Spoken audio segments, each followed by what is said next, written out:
ভারতবর্ষের বিভিন্ন স্টেট ক্যাপিটালে আমরা এই রোড শো করে থাকি। এর আগে আমি আহমেদাবাদে রোড শো করেছি, আমি এর আগে হায়দ্রাবাদে রোড শো করেছি, মাননীয় মন্ত্রী জ্যোতিরাদিত্য সিন্ধিয়া সাহেব অন্যান্য বিভিন্ন শহরে করেছেন। তো স্বাভাবিকভাবে কলকাতা একসময় ভারতবর্ষের জিডিপিতে সবথেকে বড় কন্ট্রিবিউটর ছিল ওয়ান্স আপন এ টাইম।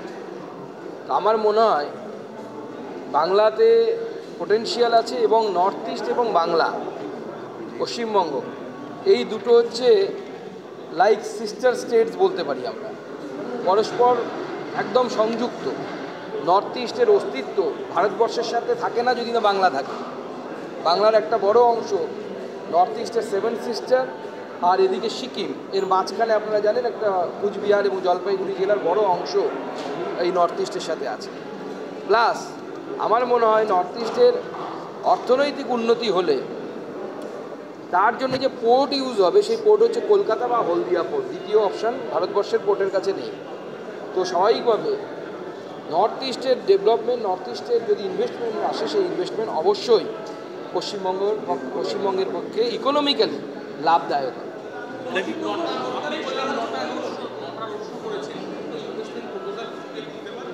না, আমাদের কাছে 97,000 করোড় এখনও পর্যন্ত ইনভেস্টমেন্ট প্রপোজাল আছে।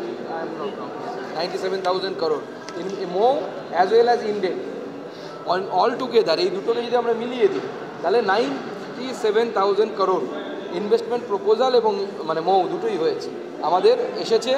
এবার তার মধ্যে থেকে সময় বাদবাকি সময় টু সময় টাইম টু টাইম এটাকে মেটেরিয়ালাইজ হয়, সেটা ডিপেন্ড করে স্টেট গভর্নমেন্টের।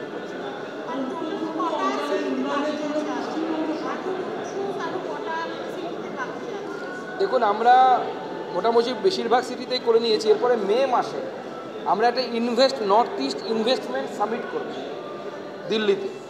এটা হচ্ছে সেই সামিটের জন্য ওয়ার্ম আপ বলতে পারেন আপনারা, এগুলো ওয়ার্ম আপ ম্যাচ হচ্ছে। আসল ম্যাচটা হবে হচ্ছে এরপরে investment summit for the north east in the month of May. এখনও পর্যন্ত ঠিক আছে। আমরা অলরেডি বিদেশি অর্থাৎ রাষ্ট্রদূত যারা আর কি তাদেরকে নিয়ে আমরা একটা মিটিং করেছি, 20টি দেশের রাষ্ট্রদূত।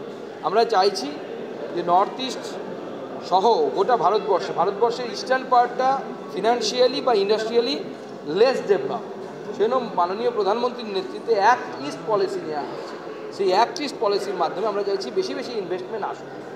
The British introduced tea plantation in the state of Assam, coal mining in Meghalaya, oil exploration in Digboy, relying on West Bengal excellent trade and logistic network to facilitate exports.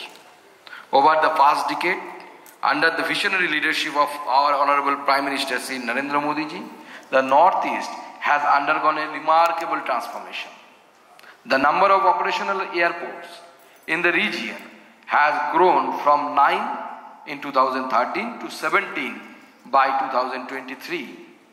20 waterways, as mentioned by Dharamveer ji, are now active, with 19 added in the last 10 years.